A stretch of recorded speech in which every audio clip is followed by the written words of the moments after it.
إلا بالله العلي العظيم رب اشرح لي صدري ويسر لي أمري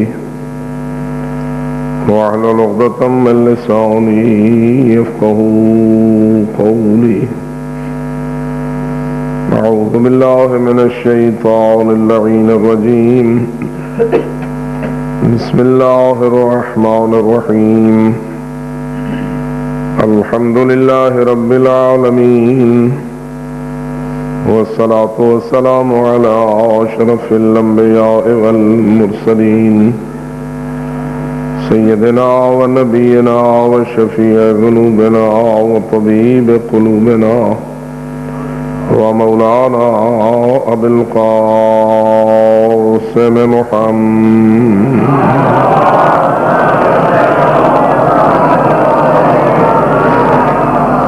والصلاة والسلام على أهل بيته الطيبين الطاهرين المعصومين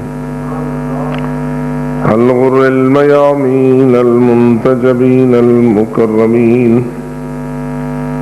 الذين قال الله تعالى في حقهم إنما يريد الله ليذهب عنكم الرجس أهل البيت ويطهركم تطهيرا.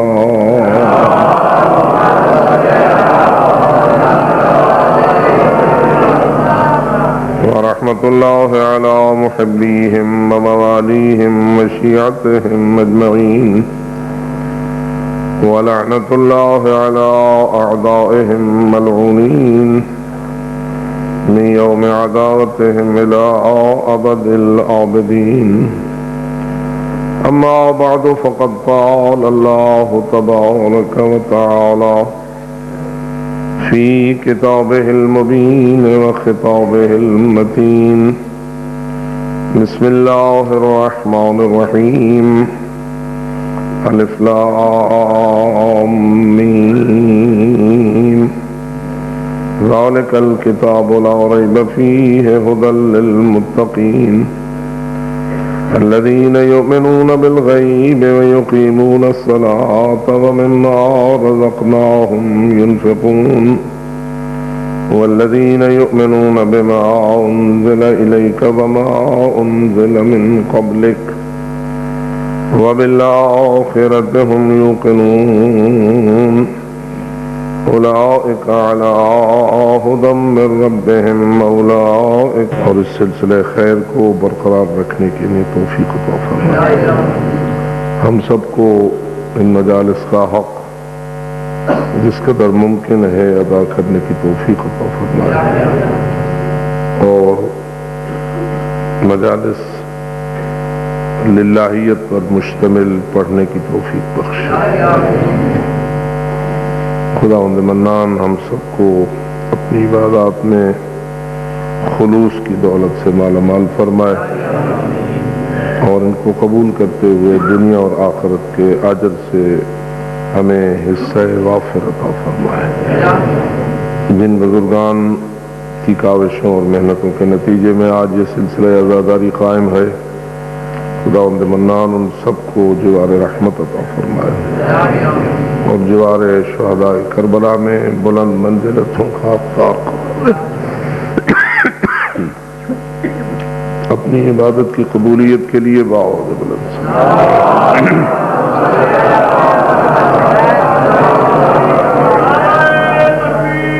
اللہ اکبر یا رسول اللہ یا علی یا علی.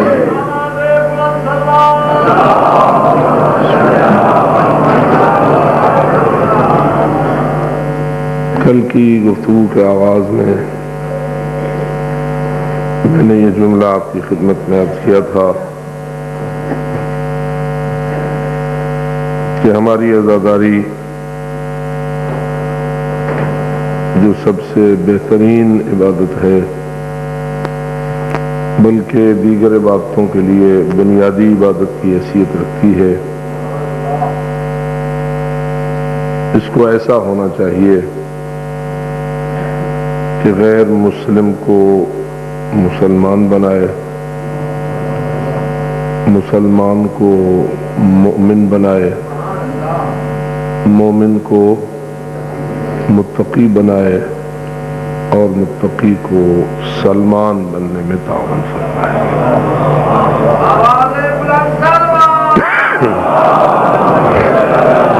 محمد ایک مرتبہ پھر بھی صلوات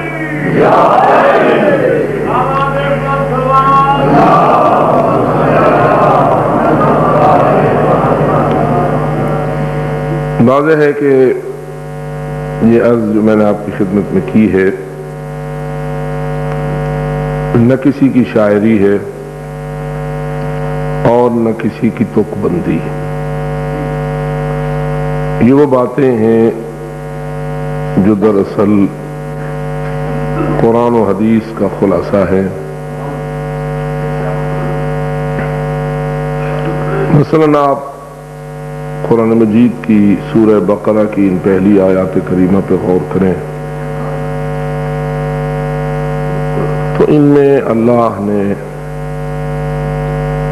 لفظ ہدن کو 2 مرتبہ استعمال فرمایا ہے۔ پہلی مرتبہ کہا ہے ذالک الکتاب لا ریب فیہ ہدن للمتقین، پھر چلتے ہوئے آخر میں فرمایا ہے اولئک علی ہدی من ربہم واولئک ھم المفلحون۔ آیت کے ان چند آیات کے آغاز میں بھی ہدن اور ان کے اختتام میں بھی ہدن، اور اس کے بعد جو آیات چلتی ہیں ان کا تعلق متقین سے نہیں ہے بلکہ ان کا تعلق یا کافرین سے ہے یا منافقین سے ہے۔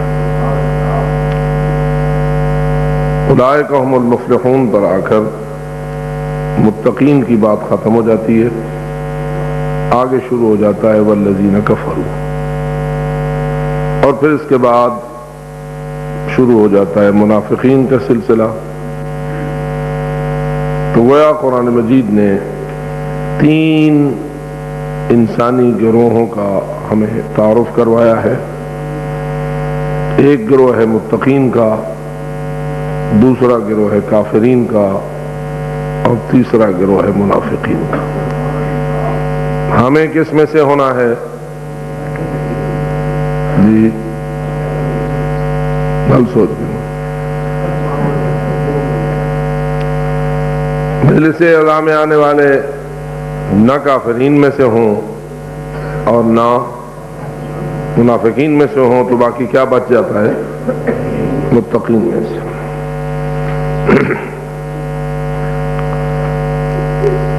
ادھر بھی آپ ذرا جائزہ لیں، ہمارا ایمان ہے القرآن مع علی وعلی مع یا رسول اکرم کی وہ مشہور حدیث جسے حضرت جناب امام خمینی رضوان اللہ تعالی علیہ نے اپنی سیاسی وصیت کا سرنامہ بنایا۔ وصیت تو ان کی سیاسی تھی لیکن آغاز انہوں نے کیا کہ پاک پیغمبر نے فرمایا انی تارک فیکم الثقلین، کتاب اللہ ہے وعطرتی اہل بیتی ما ان تمسکتم بہما لن تضلوا بعدی ابدا انہما لن یفترقا حتی یردا علی الحوض۔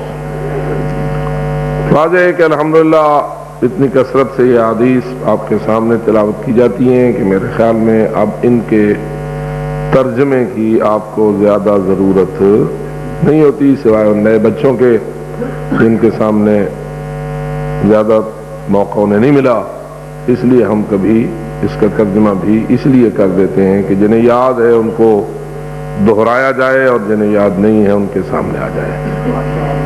فرمایا رسول اکرم نے کہ میں تم میں 2 ثقلین چھوڑ کر جا رہا ہوں۔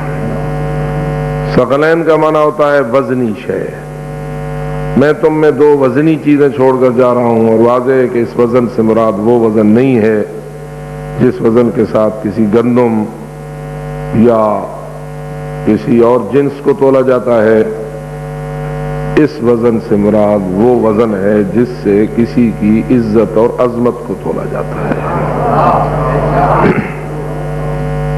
تو میں دو وزنی قدر و منزلت والی چیزیں تمہارے لیے چھوڑ کر جا رہا ہوں کہ جن کی قدر و منزلت بہت بلند ہے اور سب سے بلند ہے۔ اور وہ دو چیزیں کون کون سی ہیں؟ آپ کو یاد ہیں؟ دو چیزیں کون کون سی ہیں؟ کتاب اللہ یعنی قرآن مجید، اور اطرتی اہل البیتی یعنی 12 امام یا 13 معصوم۔ رسول اکرم تو چھوڑ کے جا رہے ہیں، اور ہم چھوڑ کے جانے والے جو چیزیں چھوڑ رہے ہیں ان میں سے ایک اللہ کی کتاب ہے اور دوسری ان کی اہل البیت ہے۔ اور ہمارا ایمان ہے کہ اہل البیت میں 12 امام بھی شامل ہیں اور حضرت جناب فاطمہ الزہرا سلام اللہ علیہ۔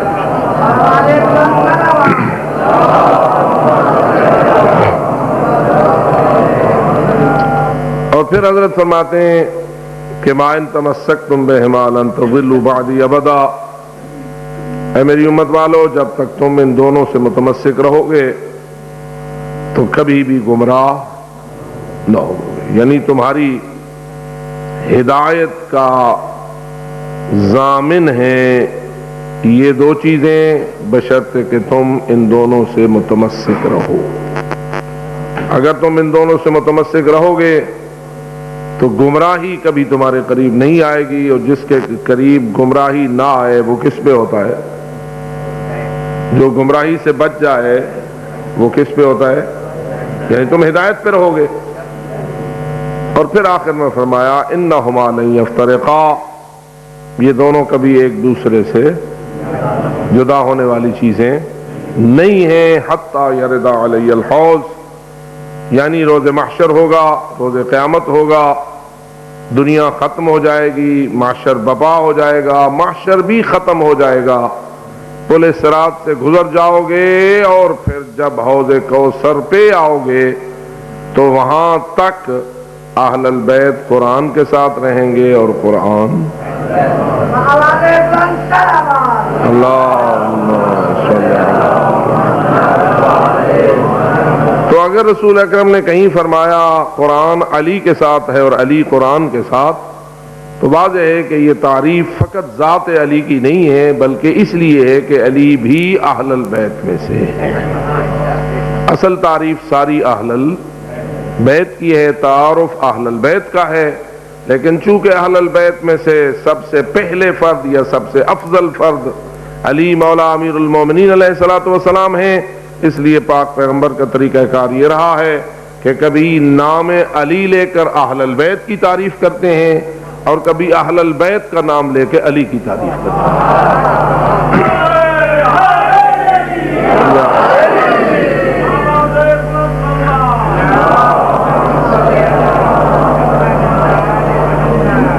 بہرحال مراد اہل البیت ہے۔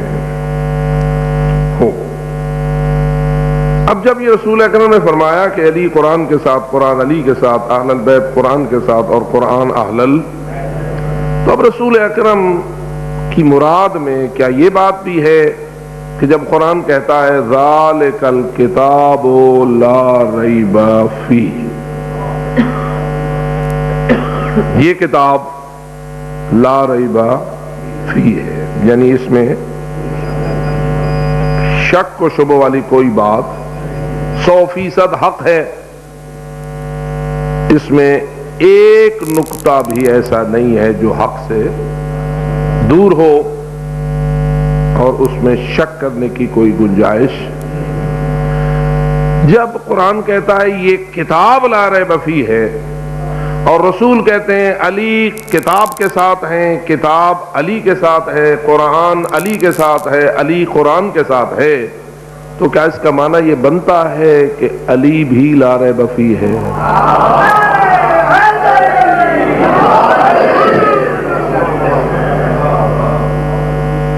صلاح دے ہو، یہ معنی بنتا ہے۔ اگر کتاب لا ریب فی ہو اور علی لا ریب فی نہ ہو تو کیا علی قرآن کے ساتھ اور قرآن علی کے ساتھ ہوا؟ رسول اکرم جو فرمانا چاہ رہے ہیں کہ علی قرآن کے ساتھ ہیں، قرآن، یا اہل البیت قرآن کے ساتھ ہیں اور قرآن اہل البیت کے ساتھ ہے اور انہوں نے کبھی ایک دوسرے سے جدا نہیں ہونا، تو اس سے مراد رسول اکرم کی کیا یہ ہے کہ یہ دو ہاتھ کی طرح ملے ہوئے ہیں اور بس اس طرح ملے رہیں گے، یا مراد یہ ہے کہ ایک دوسرے کے حامی ہیں؟ جو شان قرآن کی ہے وہی شان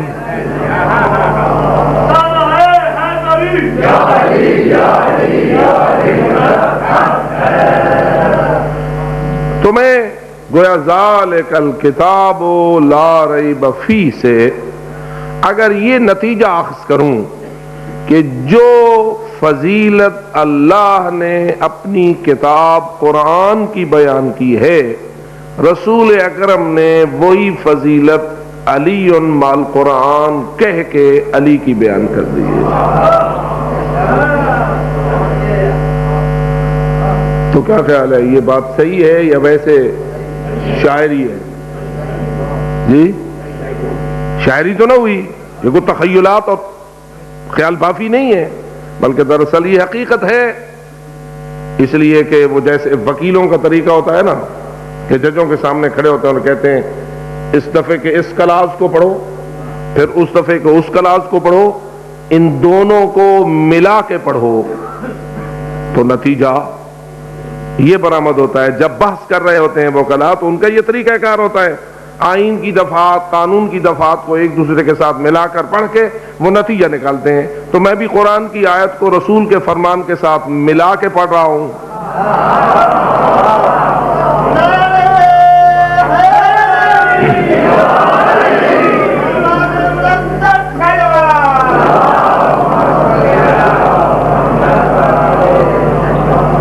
تو میرے خیال میں کسی کو اس میں شک کی گنجائش نہیں ہے، یا تو رسول کا یہ فرمان نہ ہو، اور عجیب اتفاق ہے کہ یہ جو حدیث ثقلین ہے اس کے حدیث متواتر ہونے میں کوئی شک نہیں ہے، اور حدیث متواتر وہ ہوتی ہے کہ جس میں جھوٹ کا کوئی امکان نہیں ہوتا، جس کے جھوٹے ہونے کا کوئی امکان نہیں ہوتا۔ یہ تھوڑی سی علمی باتیں ہوتی ہیں ہماری اصطلاحی، تو آپ کے محافل میں ان باتوں کو بھی آنا چاہیے کہ حدیث واحد یا خبر واحد کیا ہوتی ہے، خبر متواتر کیا ہوتی ہے، صحیح کیا ہوتی ہے، حسن کیا ہوتی ہے، ثقہ کیا ہوتی ہے۔ یہ باتیں ہیں تو طلبہ کی، لیکن بہرحال آپ کے علم میں بھی ہونا چاہیے۔ تو حدیث ثقلین حدیث متواتر ہے، اور متواتر وہ حدیث ہوتی ہے جس میں کہ جھوٹ کے ہونے کا کوئی امکان نہیں ہوتا، اور ہر زمانے میں اتنے لوگوں نے اس کو بیان کیا ہوتا اور نقل کیا ہوتا ہے کہ اتنے سارے لوگ آپس میں ایک دوسرے کے ساتھ مل کر جھوٹ بولنے پر ایکا نہیں کر سکتے۔ آخر کوڑ مارنے واسطے کو منصوبہ بندی بناؤنی پڑتی ہے نا، تو وہ یہ منصوبہ نہیں بنا سکتے۔ بس دو حدیثیں مسلم ہیں کہ حدیث متواتر ہیں، ایک یہ حدیث ثقلین جو انی تارکن فیکم وہ ثقلین والی ہے، دوسری حدیث ولایت جو من کنت مولا ہو فہذا علی مولا۔ علامہ عبد الحسین امینی نے ایک کتاب لکھی ہے الغدیر، جس کی 11 جلدیں، اور انہوں نے رسول اکرم کے فرمان خطبہ غدیر سے اس دن سے لے کر اپنے زمانے تک ہر زمانے کے لوگوں کے نام لکھے ہیں، ان کا کلام لکھا ہے، ان کے سارے ارشادات لکھے ہیں، اور یہ بتایا ہے کہ ہر زمانے میں اتنے لوگوں نے من کنت مولا ہو فہذا علی مولا کو بیان کیا ہے کہ 1400 سال بعد کوئی شک نہیں کر سکتا کہ رسول نے یہ فرمان فرمایا تھا یا نہیں فرمایا۔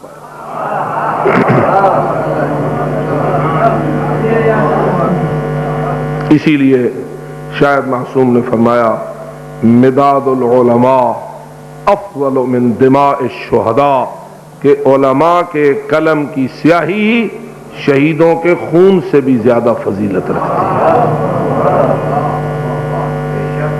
اور کیا خوبصورت ہوتی ہیں وہ مجلسیں کہ معصوم فرمائے ان کی سیاہی شہیدوں کے خون سے افضل ہے، اور شیعہ کا مقرر ان پہ تبرہ کرے اور وہ مجلس عبادت بن جائے اور اس کی قیمت بڑھ جائے. جی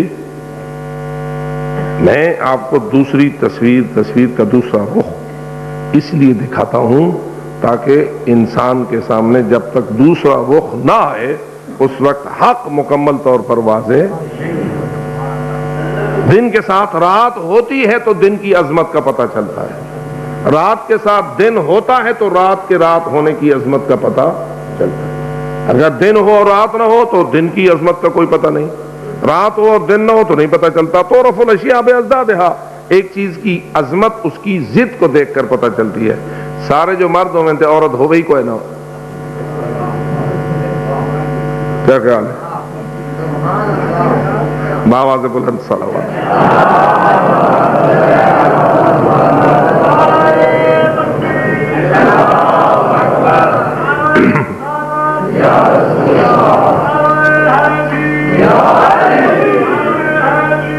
یا علی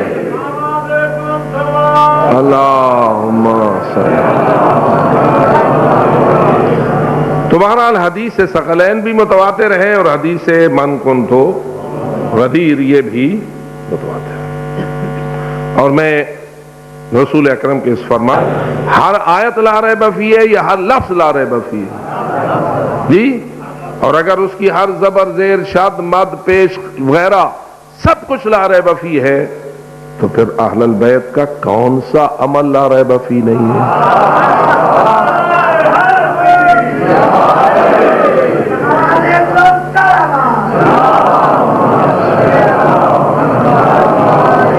اہل البیت کا کوئی قول ہو تو وہ بھی لا ریب فیہ ہے، اور اہل البیت کا کوئی عمل ہو تو وہ بھی لا ریب فیہ ہے. اہل البیت سوئیں تو ان کی نیند لا ریب فیہ ہے، وہ چلیں تو ان کی چال لا ریب فیہ ہے، وہ بولیں تو ان کا بول لا ریب فیہ ہے، وہ دیکھیں تو ان کی دید لا ریب فیہ ہے، وہ سنیں تو ان کا سننا لا ریب فیہ ہے، وہ سوچیں تو ان کی فکر لا ریب فیہ ہے. تو لا ریب فیہ کا مزہ آئے گا نا. تو جی آنکھوں جو فلانے دے مقابلے چاہویں تو پتہ نہیں.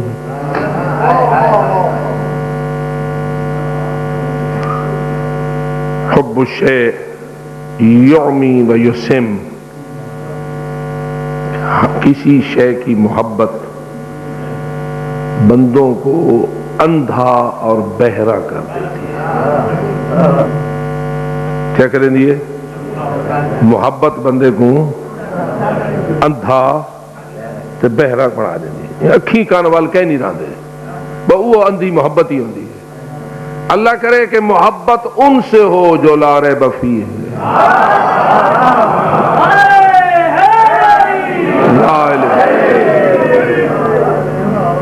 محبت ان سے ہو جو لا ریب فیہ ہیں. پھر اگر ان کی محبت مجھے ان کے حق میں اندھا اور بہرا بھی کر دیتی ہے، یعنی ان کے خلاف کوئی بات سننا یا ان کے خلاف کوئی عمل دیکھنا میں گوارا نہیں کر سکتا، ہوتا ہے تو علی کی محبت میں اندھا تو ہو جاؤ.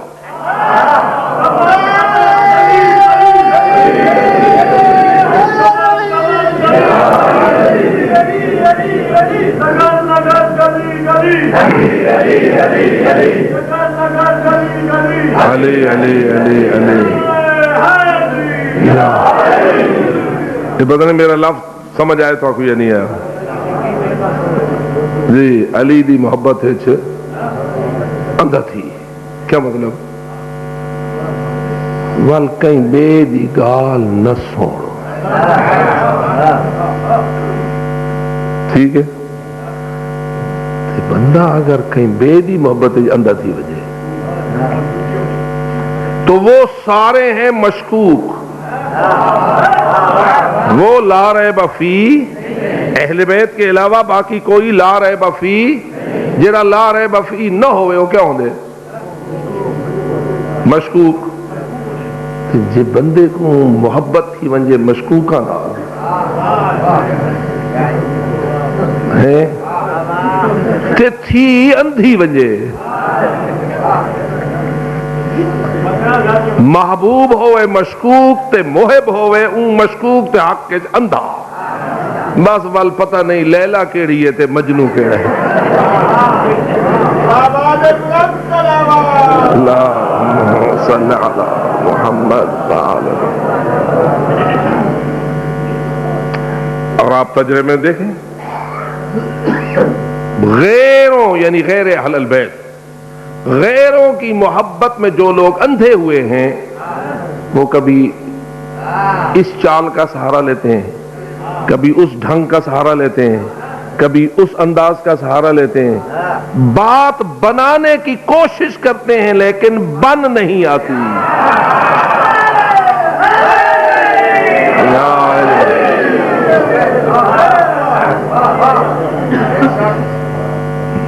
وہ تھے جو محبوب اللہ کرے کہیں دا مشکوک نہ ہو جی، تھوڑی محبت کے نال ہے۔ ہن ذرا اپنی محبت کو پڑتال کرو، کہندے نال ہے جی، ول سوچ گنو۔ اللہم صلی علی نہیں کر سکتا، حضور کا کبھی لباس نہیں کر سکتا، بہت حیدر نجاست ہے، نجاست ایسی جسے آپ نے کبھی پاک نہیں کہا۔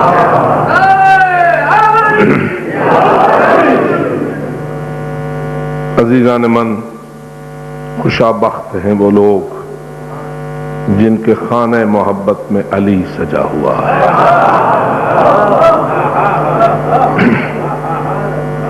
لیکن علی وہی جو علی ہے، نہ وہ علی جو تو بنا کے بنائے۔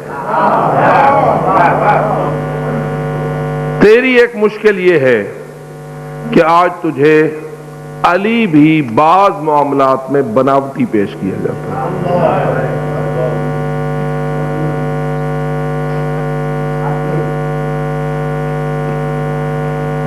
طرح لگ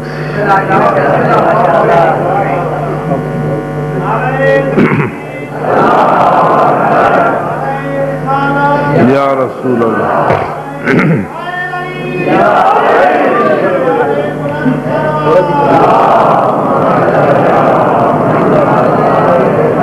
ہم نے علی کی معرفت حاصل کرنی ہے یا اپنے خیالات کا ایک علی سجانا ہے اور اس کو علی ابن ابی طالب پہ فٹ کر دینا ہے؟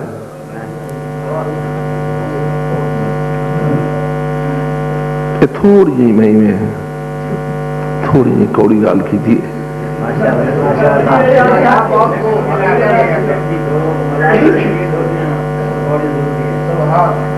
نہیں، بات میں جو مجھے کرنا چاہیے وہ بھی تو کرنا چاہیے نا۔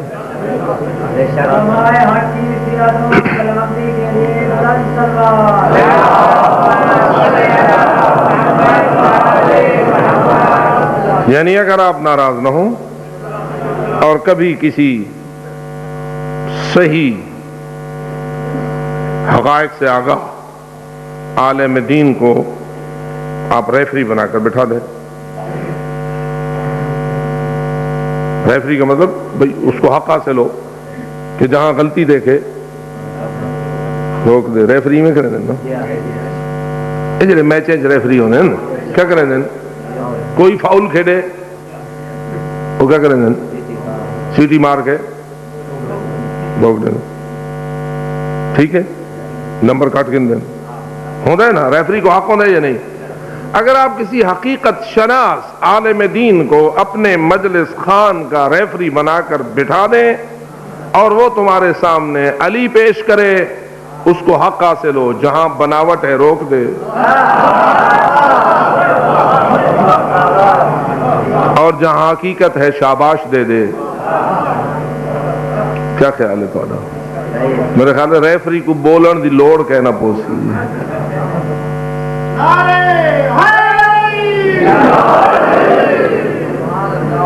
ایک بہت بڑا بحران ہے،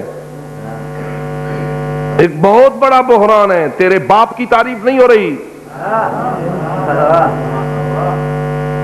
کسی بادشاہ کی تعریف نہیں ہو رہی، اس کی تعریف ہو رہی ہے جس کی تعریف میں نجات ہے. اگر وہ سچ ہے تو سیدھا جنت، اگر وہ جھوٹ ہے تو سیدھا جہنم.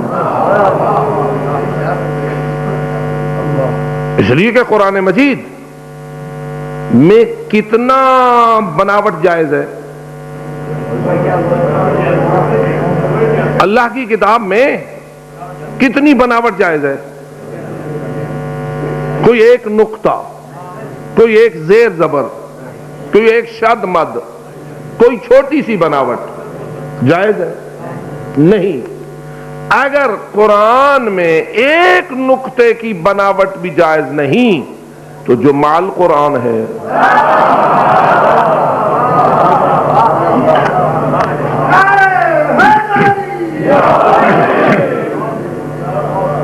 اس میں بناوٹ جائز ہو سکتی ہے. اگر قرآن میں کوئی بناوٹ کرے کیا نقصان ہوگا؟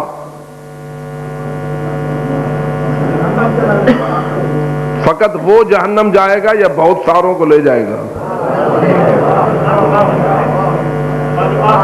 کیونکہ وہ تو اس بناوٹ کو بنا کر ایک ایسا راستہ ایجاد کرے گا جس کو پتا نہ چلا کہ یہ بناوٹ ہے یا حقیقت، وہ تو اس بناوٹ کو حقیقت سمجھے گا. اور جب بناوٹ کو حقیقت سمجھے گا اور کھوٹے کو کھرا سمجھے گا تو نتیجہ کیا ہوگا؟ گمراہی ہی گمراہی، ضلالت ہی ضلالت. اور جہاں گمراہی ہو وہاں جہنم ہے. گمراہی کا نتیجہ کیا ہوتا ہے؟ جہنم ہوتا ہے.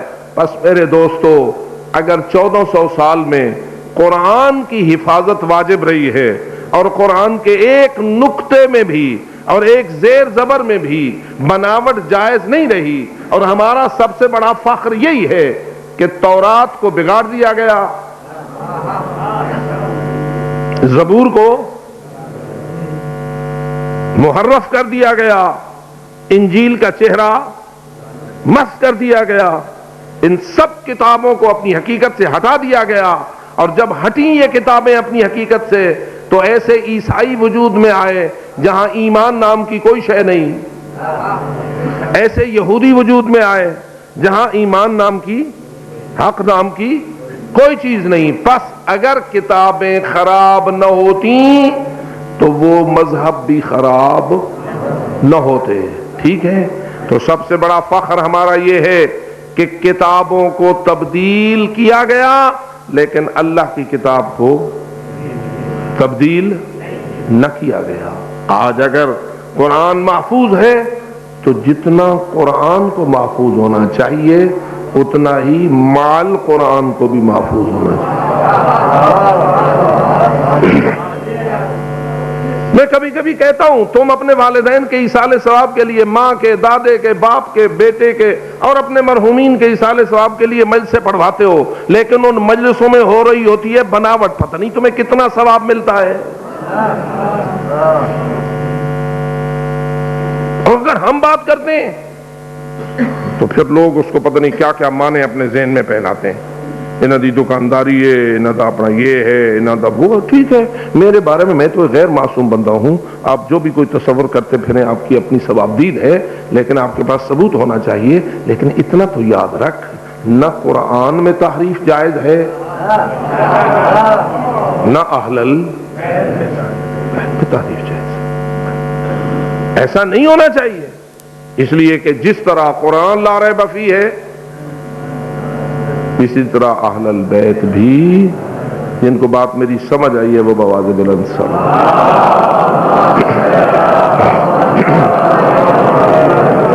الحمدللہ کہ ہمارا عقیدہ صحیح ہے. ہم اس بات پر تو مضبوطی سے قائم ہیں کہ اللہ کی کتاب بھی لا ریب فیہ ہے اور اہل جو اس کتاب کے مال ہیں وہ بھی لا ریب فیہ ہے. آگے مسئلہ خراب ہی ہوتا ہے یہ کہہ کے پھر ہم اپنی خواہشات پہ عمل کرتے ہیں۔ اب مصیبت یہ پڑ گئی ہے، ان لوگوں نے اللہ کی کتاب کی تفسیر میں گڑبڑ کی،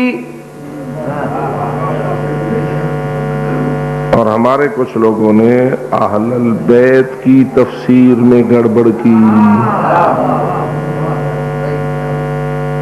نتیجہ دونوں کا ایک یا علیحدہ؟ جی غلط ہو گیا نا۔ اسی لیے امیر المومنین نے فرمایا ہلک فی رجلان محب قال ومبغض قال ولا ذنب علی، میرے بارے میں دو قسم کے مرد تباہ ہو جائیں گے، ایک محبت میں غالی ہونے والا، ایک بغض میں قالی ہونے والا، اور میرا کوئی قصور نہیں ہوگا۔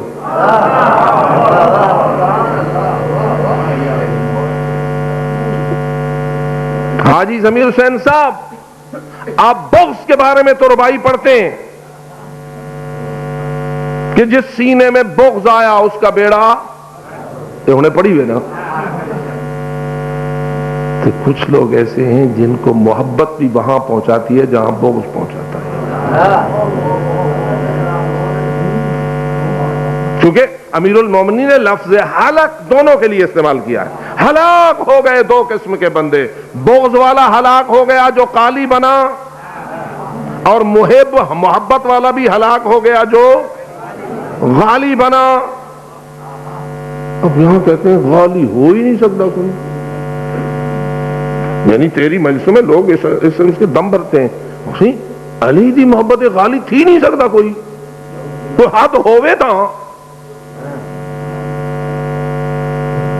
علی فرماتے ہیں محب غالی بن کے ہلاک ہو جاتا ہے، یہ آپ پوری آدم تھی کوئی نہیں سکتا، علی غلط آکے ہے۔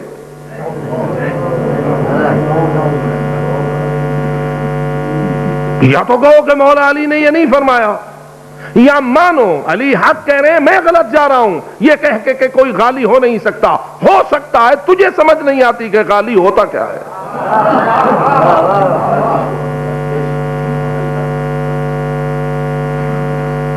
ہوتا ہے کوئی غالی؟ جتنی مومن بیٹھے ہو رسو، کوئی غالی ہو سکتا ہے یا نہیں ہو سکتا ہے؟ این گال کو کون سچے سی جو غالی کینے بن دے کوئی؟ ہمارا قصور یہ ہے کہ ہم تجھے صحیح راستے پر چلانے کی کوشش کرتے ہیں، ورنہ اگر پیسے کا معاملہ ہو تو غالیوں کو پیسے بڑے ملتے ہیں۔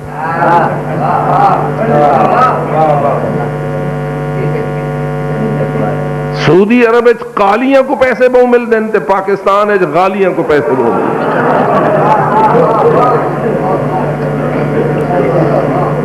آواز بلند صلوات۔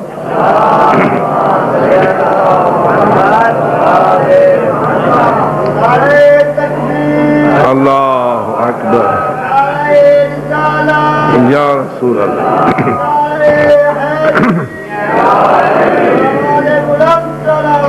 اللہم صلی علی محمد وآلہ۔ ذالک الکتاب لا ریب فیہ، یہ وہ کتاب ہے جو ہر قسم کے شک و شبہ سے پاک ہے، اور یہ وہ علی ہے، یہ وہ فاطمہ زہرا ہے، یہ وہ حسن مجتبی ہے، یہ وہ حسین سید الشہداء ہے، اور یہ سارے ائمہ ہدا ہیں جو لا ریب فیہ۔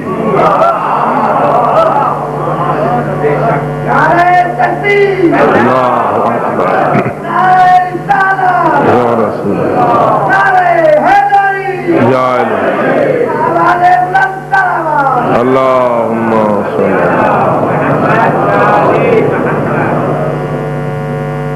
آیت کا اگلا لفظ ہدی للمتقین، یہ اللہ کی کتاب کیا ہے؟ ہدن کیا ہے؟ ہدایت ہے۔ کن کے لیے؟ متقین کے لیے۔ اللہ کی کتاب ہدایت ہے کن کے لیے؟ سورہ فاتحہ میں ہر سورہ فاتحہ پڑھنے والا اللہ سے دعا مانگتا ہے اہدنا الصراط المستقیم،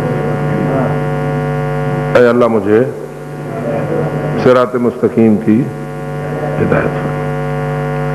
اللہ سارے دی دعا قبول کرے نا یا نہیں؟ جی ایک بندہ ہے جڑا کئی سال تو بیت اللہ دے وچ کھڑے ہو کے تے پتہ نہیں کتنی مرتبہ، سینکڑے ہزاراں مرتبہ دعا منگدا کھڑے اہدنا الصراط المستقیم تے پڑھدا ہی وچ نماز دے کھڑے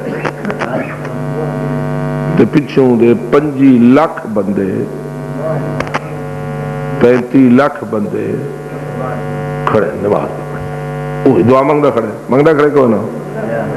گواہی دیندے ہو تے ان دی دعا او پورے جہان کو سنی دی پئی ہے بذریعہ سیٹلائٹ، ہر پاسے وہ دعا اہدنا الصراط ان دی دعا منظور تھی گئی ہے۔ کتنا کھڑ کے منگی ہے؟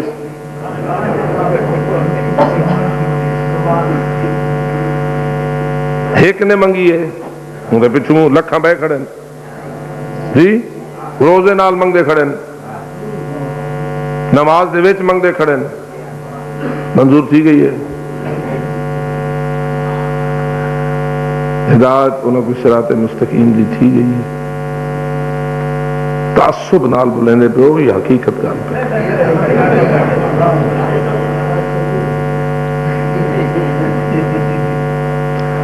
اب جواب یہ، اگر ان کے دل میں حب علی آ گئی ہے تو دعا قبول،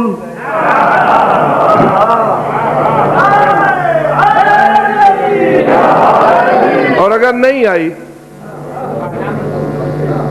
تو ابھی تک دعا قبول نہیں ہوئی۔ اللہ تو دعا قبول کیوں نہیں کرتا؟ قبول کرنے والا کون ہے؟ ہم بھی تو دعا مانگتے ہیں اہدنا الصراط تہاڈی یہ دعا قبول تھی ہے؟ اساں جو تھے اسے ساڑی کی میں قبول نہ کرے۔ سبحان اللہ۔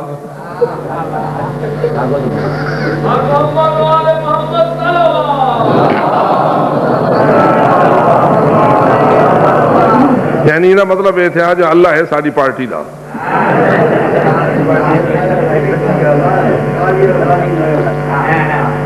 تو بات کو سمجھے نا، اللہ پارٹی کی بنیاد پر دعائیں قبول کرتا ہے، کیوں نہیں کرتا ان کی دعائیں قبول؟ آپ کہتے ہیں نہیں قبول کرتا، معلوم ہوا دعا کی قبولیت کی بھی کوئی شرط ہے۔ ہدل قرآن ہدایت ہے، لیکن کن کے لیے؟ جی کن کے لیے؟ متقیوں کے لیے۔ جو امام المتقین کو امام نہیں مانتا وہ متقی نہیں ہوا، اور جو متقی نہیں ہوا، اگر وہ متقی نہیں ہوا تو قرآن کی ہدایت اس کے لیے نہیں ہوئی۔ وہ تو مانگ رہا ہے دعا اہدنا الصراط المستقیم اہدنا الصراط المستقیم اہدنا الصراط المستقیم، کبھی لاؤڈ سپیکر پر، کبھی بغیر لاؤڈ سپیکر کے، کبھی بالجہر، کبھی بالاخفاء، کبھی نوافل میں، کبھی فرائض میں، کبھی نماز کے اندر، کبھی نماز کے باہر۔ ماضی کہ آپ جانتے ہیں کہ اللہ کی زمین پر سب سے زیادہ تلاوت ہونے والی سورت سورہ فاتحہ ہے، اور جو سورہ فاتحہ پڑھتا ہے وہ اہدنا الصراط المستقیم کی دعا مانگتا ہے۔ لیکن کسی کے حق میں یہ دعا قبول ہے، کسی کے حق میں یہ دعا قبول نہیں۔ کیوں؟ اللہ کا قصور ہے؟ اللہ موڈی ہے؟ موڈ آ گیا تو من گی، موڈ نہ آیا تو نہ منی۔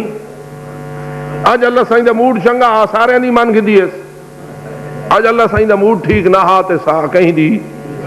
کیا ایسا ہے جو موڈی ہو وہ اللہ نہیں ہو سکتا؟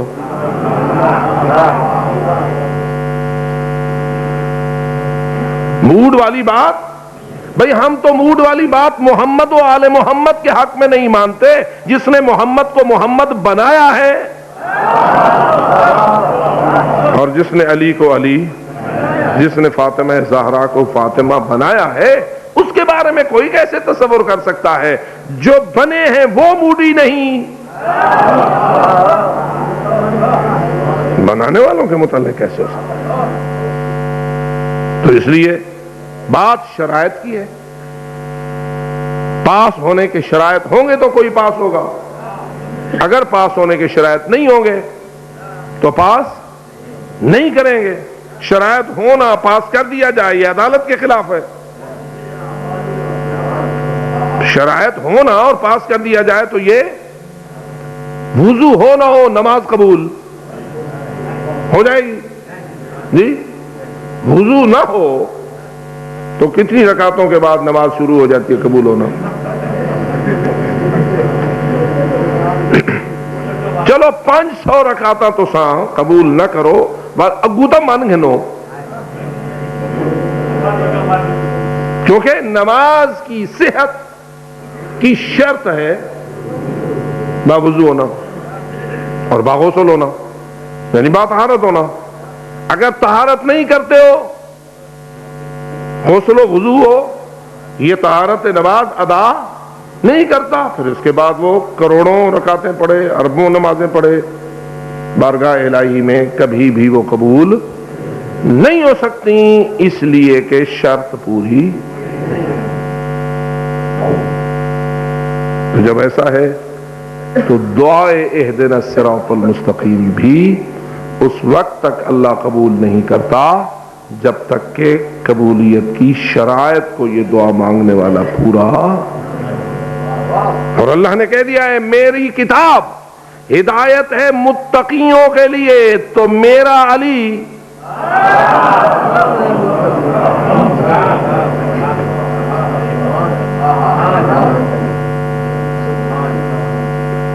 اس واسطے میں آکے مجلس غیر مسلم کو مسلم بناوے، مسلم کو مومن بناوے تے مومن کو متقی بناوے، تاں تک کوئی علی کو منن دا فائدہ تھی سی۔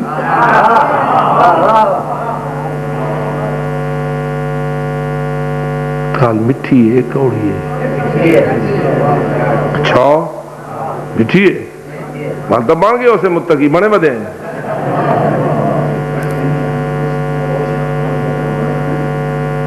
متقی کون ہوتا ہے؟ یعنی کیا؟ ایک لوٹے دی جاتے ڈا لوٹے بھاوے، یہ پرہیزگار ہونے، کیا مطلب ہے پرہیزگار کا؟ بابا متقی وہ ہوتا ہے جو اپنے ہر اقدام کے وقت اپنے اللہ کی مخالفت سے ڈرے۔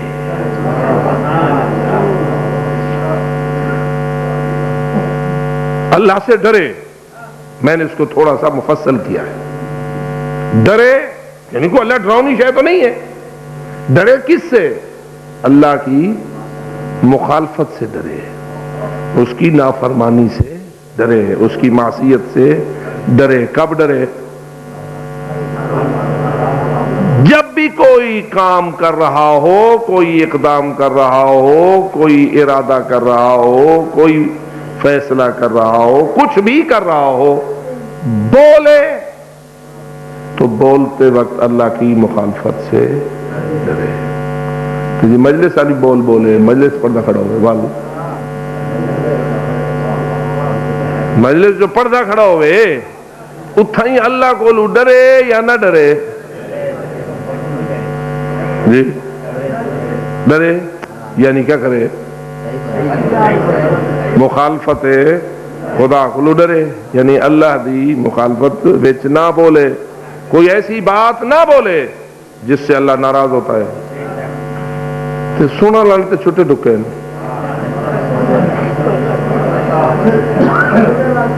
جی، بولن والے تو اللہ کو ڈرے تے باقی رہ گئے سنن والے وہ چھوٹے ڈکے۔ وہ اکثر ایسا کیا کروں اسا تھارو گال سننی ہے جیری بولن والے نے بولنی ہے تے چپ کر کے بانا ہی ہے تے نعرے ہی لاونے جو مجلس خراب نہ تھی وجہ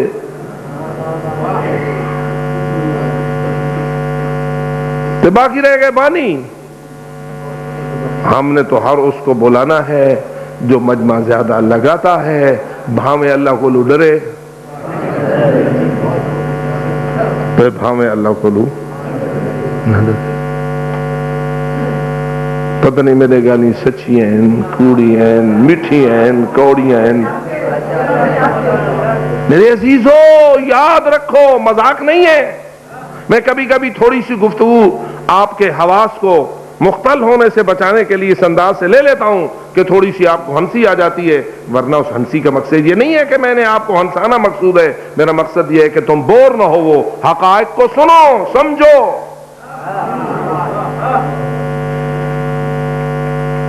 اور غور کرو اللہ کی مخالفت میں بولنا بھی حرام, سننا بھی, اور وہ پھر بولے بھی امام بارگاہ میں. آپ تو اب مجلسیں بھی مسجدوں میں کرا رہے ہیں اور ماتم داریاں بھی آپ مسجدوں میں شروع کر چکے ہیں. اللہ کرے کہ آپ کے نوحے جھوٹ پر مشتمل نہ ہو.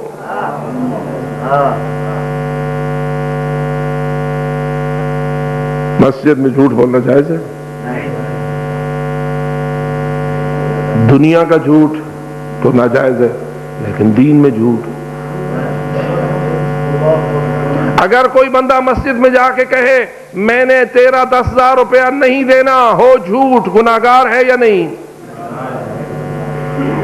اس کا گناہ زیادہ ہے یا کوئی مسجد میں کھڑے ہو کر دین کے حوالے سے جھوٹ بولے؟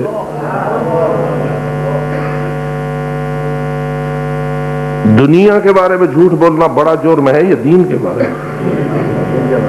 بابا دین کی بات ہے تو روزہ باطل ہوتا ہے.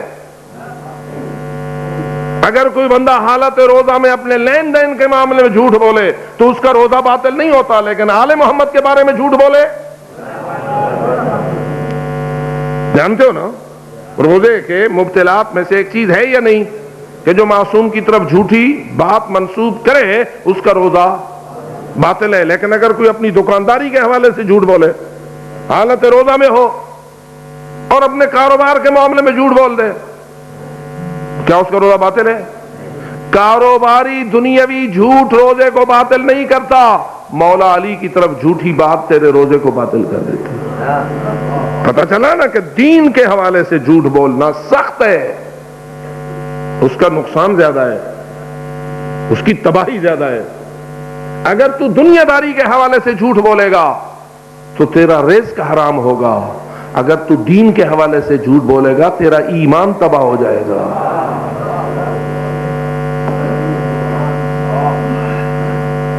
اس لیے میرے عزیزو ہدل کون سی چیز ہدایت ہے؟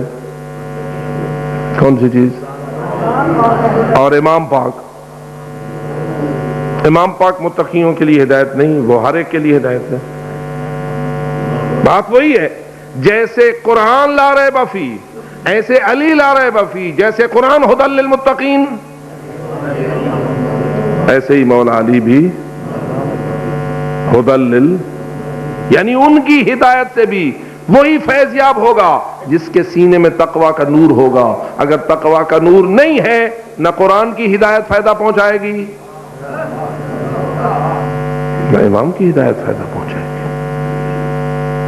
اس لیے سوچو اور غور کرو, جس ڈگر پہ آپ کا دین اور آپ کا مذہب بعض غیر ذمہ داران لوگ لے کے جانے کی کوشش کر رہے ہیں, اس کا بڑا سخت نقصان ہے. اور میں کیا کروں جب بات کرتا ہوں تو اس کو لوگ دکانداری, پارٹی بازی, ایک دوسرے کے ساتھ رقابت اور ایک دوسرے کے ساتھ اس قسم کے جذبات پر محمول کر دیتے ہیں, پھر ہمارے لیے بھی مشکل پیدا ہو جاتی ہے. لیکن میں اپنے اللہ کو گواہ کر کے کہتا ہوں, میں پارٹی بازی کی بنیاد پر نہیں کہتا, میں نجات کی بنیاد پر بات کرتا ہوں. اور پارٹی کا اس کا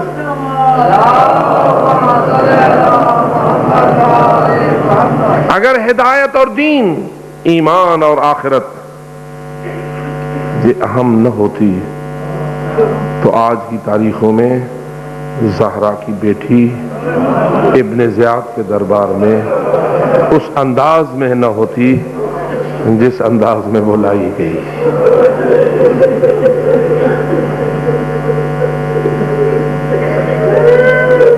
تیرے اور میرے رزق کی برکت کے لیے زینب ابن زیاد کی قیدی نہیں بنی،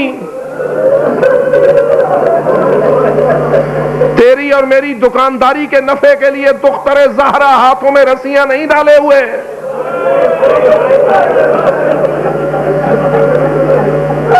میری فیسوں کے اضافے کے لیے قیدی نہیں ہوئی، تیری اور میری نجات کوئی ایسی قیمتی چیز ہے، امت محمدی کے لیے دین حق کی حفاظت اور آخرت کی نجات کوئی قیمتی چیز ہے۔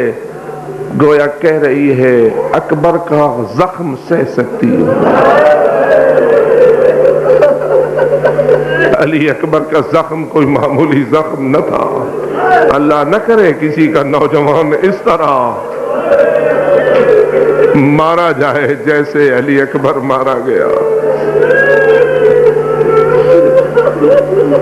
تڑپ گئی ہے زینب کبریٰ جب آیا ہے لاش علی اکبر۔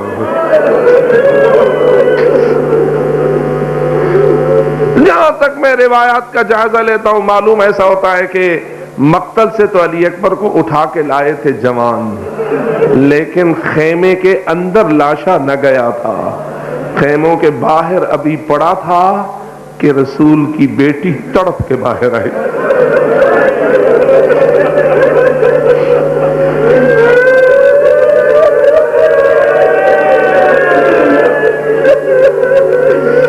آنا چاہیے تھا۔ بڑا درد ہے علی اکبر کی شہادت کا،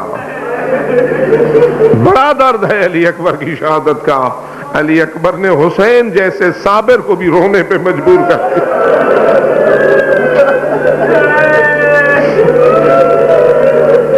سید الصابرین ہے حسین، لیکن علماء کہتے ہیں رونے کی آواز بلند ہوئی ہے علی اکبر کے لاشے پہ حسین کی، اور عمر ابن سعد کو خطاب کر کے کہا ہے قتل اللہ قوما قتلوک، اے میری علی اکبر اللہ اس قوم کو مار دے جس نے تجھے مار دیا۔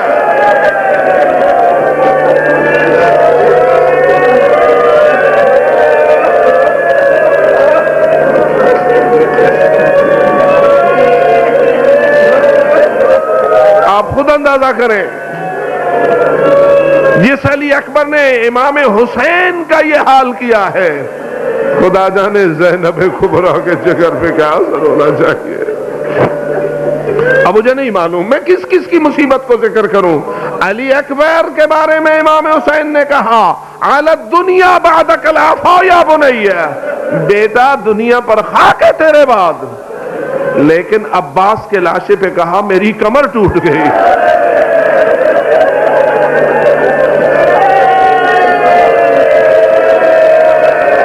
الان انکسرت ظہری، اب میری کمر ٹوٹ گئی۔